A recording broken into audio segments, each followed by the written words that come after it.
आज का विचार। तुम जीवन की प्रत्येक घड़ी में अपने भविष्य को स्वयं ही बना रहे हो।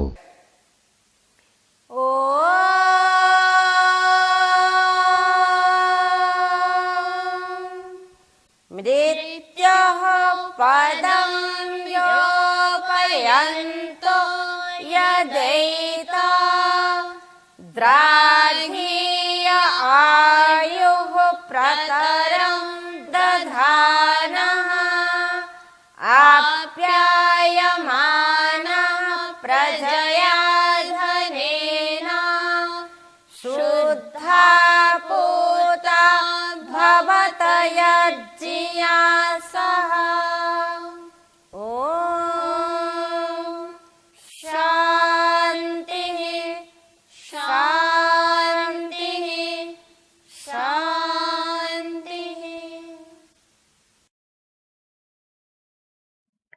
उपस्थित सभी धर्म प्रेमी सज्जनों,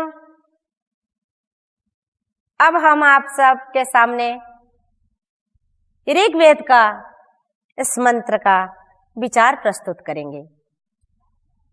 बहुत ही सुंदर विचार प्रभु ने हमें इस मंत्र के द्वारा दिया है। प्रत्येक व्यक्ति जब अपने जीवन को अच्छा बनाना चाहता है, बनाना चाहता तो है, मगर इसका जो सही उपाय उसको ढूंढ नहीं पाता अथवा उसको पता नहीं लगता, यूं कहिए उसका मार्गदर्शक नहीं मिलता या अच्छा गुरु नहीं मिलता, अच्छा आचार्य नहीं मिलते, कोई ना कोई कारण है तो अपने को अच्छा नहीं बना पाता अथवा अच्छे सन्मार्ग पर चल नहीं पाता। कुछ तो पिछले जन्म का भी कारण होता है, क्योंकि आत्मा तो मरती नहीं है, जन्म जन्मांतर से वो कर्म भी करता चला आ रहा है, तो कुछ तो पिछले जन्म का कर्म का भी हिसाब किताब होता है और कुछ इस जन्म के संस्कार और कर्म भी होते हैं। तो अगर हम ये ज्ञान के अनुसार सन्मार्ग जो हमें दिखाया गया है वेद के अंदर, शास्त्रों के अंदर, और जितने भी हमें अच्छे धर्म ग्रंथ जो हैं हमें ये मार्ग सब दिखाए हैं, तो बड़ा सुंदर ढंग से ऋग्वेद के अंदर ये मार्ग हमारे लिए प्रस्तुत किया। प्रभु ने ये उपदेश हमारे लिए दिया है। वेद के अंदर स्तुति भी है, प्रार्थना भी है, उपासना भी है, आदेश परक मंत्र है, उपदेश आत्मक मंत्र भी है। तो प्रभु ने हमें इसमें उपदेश दिया, आदेश दिया। तो क्या कहते हैं, कितना सुंदर कहता है, मृत्युः पदम योपयन्तो यदैता, कि है संसार के लोगों, जब तुम मृत्यु के पैर को ढकेलते हुए चले जाओगे आगे, मृत्यु के पैर को ढकेलते हुए आगे आगे चलते चलोगे, आप कहेंगे मृत्यु क्या चीज है, फिर उसके पैर कैसे हैं, उसे कैसे ढकेल सकता है कोई। तो मृत्यु का अर्थ एक तो मर जाना, नष्ट हो जाना, विनाश है, लेकिन ध्यान रखना मृत्यु, पाप को भी मृत्यु कहते हैं, तो जीवन पुण्य का नाम है। असत्य मृत्यु है तो सत्य जीवन है, अधर्म मृत्यु है तो धर्म जीवन है, अज्ञान मृत्यु है तो ज्ञान जीवन है, अत्याचार मृत्यु है तो सदाचार जीवन है, अज्ञान मृत्यु है तो ज्ञान जीवन है, अंधकार मृत्यु है तो प्रकाश जीवन है, अधर्म मृत्यु है तो धर्म जीवन है। तो आप मृत्यु के पैर को ढकेलते हुए चलना, अर्थात अधर्म, असत्य, पाप, अज्ञान, इन सब को ढकेलते हुए जब आगे चलोगे, इसको सब उखाड़ते फेंकते हुए आगे चलते रहना, तब क्या होगा, अर्थात आप धर्म के रास्ते पर, सत्य के रास्ते पर, पुण्य के मार्ग पर, सदाचार के मार्ग पर, ज्ञान के मार्ग पर, सन्मार्ग पे जब अपने जीवन को आप डाल देंगे तो क्या होगा। कितनी सुंदर बात कही गई है, तिद्राघीय आयु प्रतरम दधाना, दीर्घ आयु बड़ा विस्तृत रूप से तुम्हें प्राप्त होगा।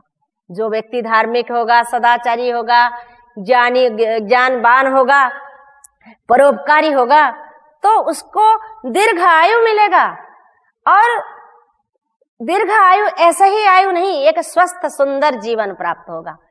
सदाचारी व्यक्ति जब अपनी दिनचर्या को सही रखता है, ध्यान करता है, प्राणायाम करता है, व्यायाम करता है, आसन करता है, परोपकार करता है, तो मन में प्रसन्नता होती है। कोई व्यक्ति दूसरों को दुख देकर, कष्ट देकर कभी प्रसन्न नहीं रह सकता। उसकी अंतरात्मा में शांति नहीं रह सकती, चाहे कितने भी ऊपर दिखावा कर ले हो, लेकिन उसके मन में प्रसन्नता कभी नहीं हो सकती। दूसरों को देकर, दूसरों को खिलाकर जो शांति मिलती है वो खाकर नहीं मिल सकती, खिलाकर जो शांति मिलती है। आप अपना के देखिए। और बहुत ही अच्छी बात कही गई है, दीर्घ आयु स्वस्थ सुंदर जीवन उसी को प्राप्त होता है जो व्यक्ति सदाचारी होता है, जो व्यक्ति ब्रह्मचर्य का पालन करता है, जो व्यक्ति विकार से रहित होता है और सत्य धर्म के रास्ते पर रहता है। ईश्वर इसको स्वस्थ सुंदर दीर्घ जीवन, दीर्घ आयु प्रदान करते हैं। क्या आपको ऐसा जीवन नहीं चाहिए? हम सबको चाहिए, आपको ही क्यों, संसार के सभी लोगों को चाहिए, मुझे भी चाहिए ऐसा जीवन। और ऐसा जीवन बनना भी आवश्यक है। जीवन एक सुंदर जीवन की तरह होना चाहिए। मैंने पहले भी कहा था, घुट घुट कर जीने का नाम जीवन नहीं है। जीवन तो है, बड़े दुखे सुखे कैसे भी जिंदगी बीत जाती है, लेकिन ऐसा जीवन नहीं बिताना है। और ठीक इस मंत्र के नीचे बड़ा सुंदर बात कही गई है। क्या कहता है? आप्यायमाना प्रजया धनेन। कहते जो व्यक्ति सदाचारी बनेगा, जो व्यक्ति परोपकारी बनेगा, जो व्यक्ति सत्य धर्म रास्ता में चलेगा, अर्थात मृत्यु के पैर को ढकेलते हुए चलेगा आगे आगे, तो उसको और क्या आशीर्वाद प्रभु के तरफ से, ईश्वर के तरफ से। न आप्यायमाना प्रजया धनेन, उसको उत्कृष्ट प्रजा और धन प्राप्त होंगे।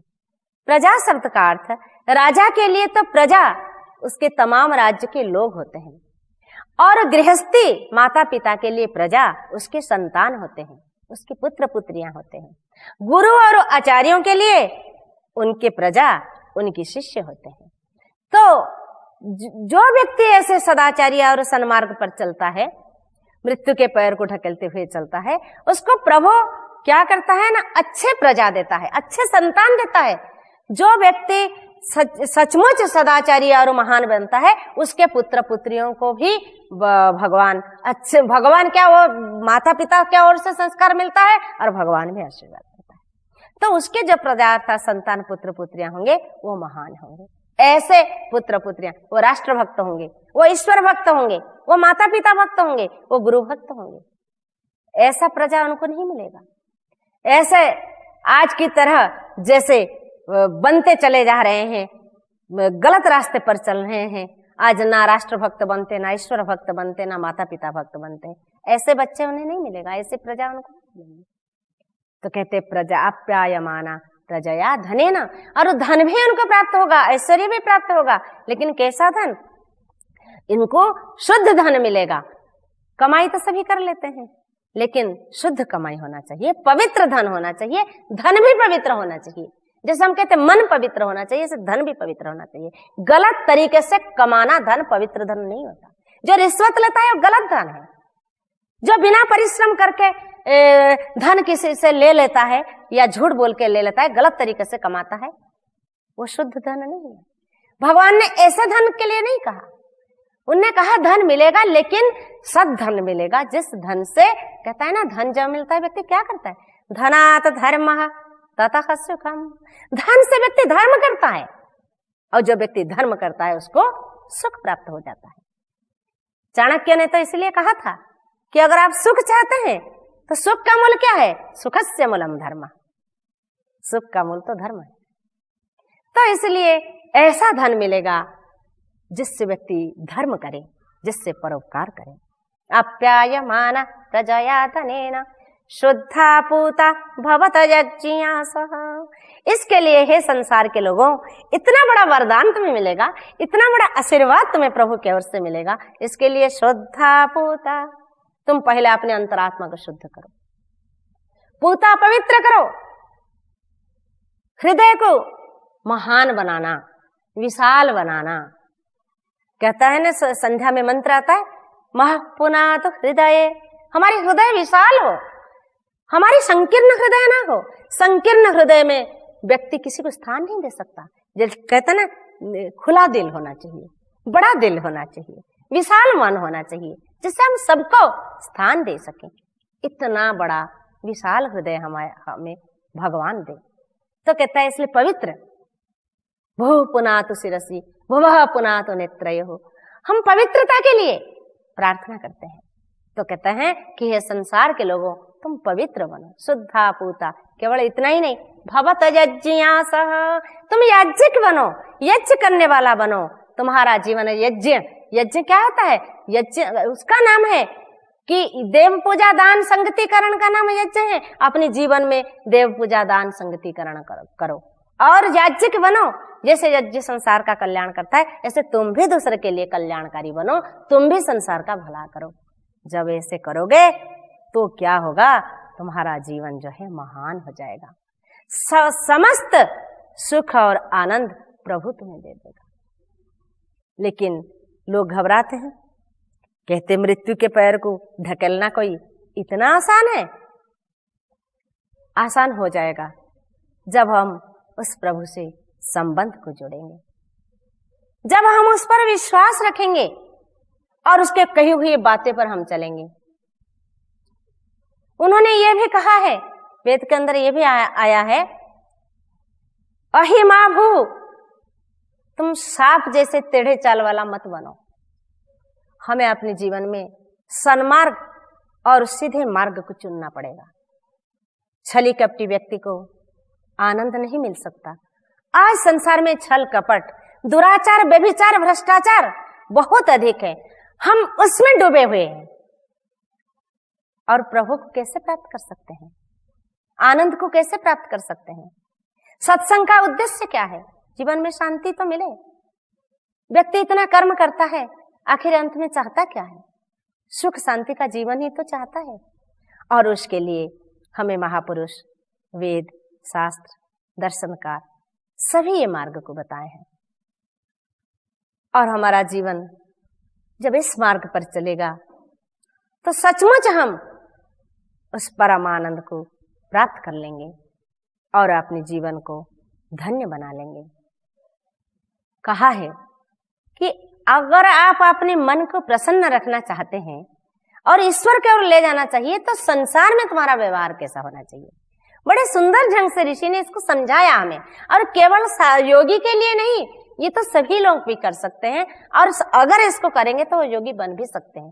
कहते कौन सा ना, मैत्री करुणा मुदितोपेक्षाणाम सुख दुख पुण्य पुण्य भावना नाम चित प्रसादनम।